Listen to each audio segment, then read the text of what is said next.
Today we're going to be doing the shoulder mobility test. I have my dad here. We're going to go ahead and get him assessed for pain before we start the test. Dad, can you go ahead and place your left hand over your right shoulder? Do you feel any pain? Yes, unfortunately. Can you put it back down to your side? Then can you take your right hand and put it over your left shoulder? Is there pain associated? Unfortunately, there is pain. Okay, you go ahead and put it down to your side. So today you would score a 0 for the shoulder mobility test. You should go to the doctors and get that looked at. Will do. So since my dad scored a 0 on the functional mobility test for shoulder mobility, I will recommend to him that he does 2 exercises which he should get medical clearance for first before he does them, since he does experience pain bilaterally. He should do the trunk rotation with shoulder internal and external stretch, which would require him laying on his back with his knees at a 90-degree angle and rotating his trunk to one side or the other while somebody else stretches out his shoulder like this. The second one that he should do would be a wall sit, which would be him sitting down, crisscross applesauce preferably, with his shoulders stretched up high.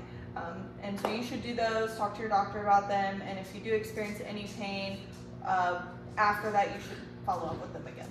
Okay, we're going to do the shoulder mobility test on Chandler. I'm going to go ahead and start by assessing him for pain. So Chandler, can you go ahead and take your left hand and place it over your right shoulder? Do you feel any pain? No, ma'am. Now, can you put it back down to your side, and you'll take your right hand and put it over your left shoulder? Any pain? No, ma'am. Okay, then go ahead and start the test. So I'm going to start by measuring your hand.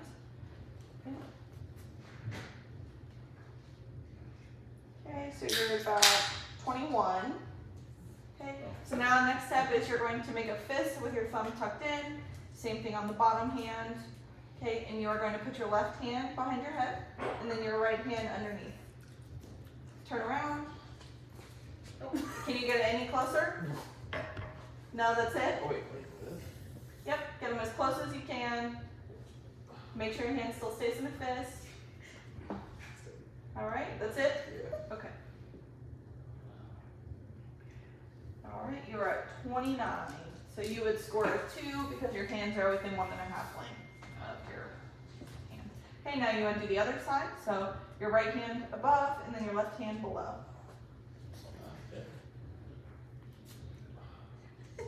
Okay, good? All right. Okay, this one is at 26. So you would still be within 1.5 length. Okay, so you scored 2 for both sides.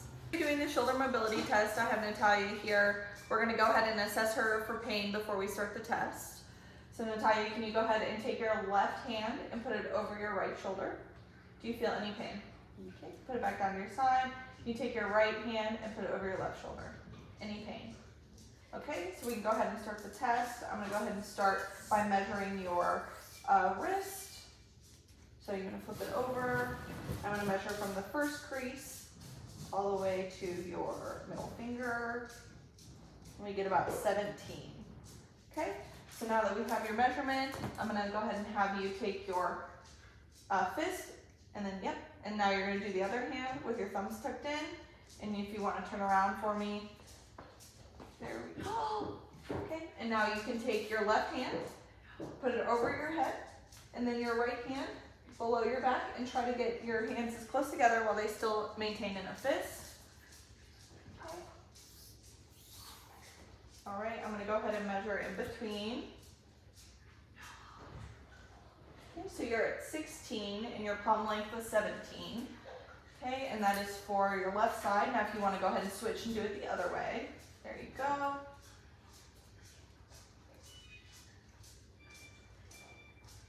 Okay, 16 as well. Okay, so you would score a 3 because you are within your palm's hand, which your hand was 17.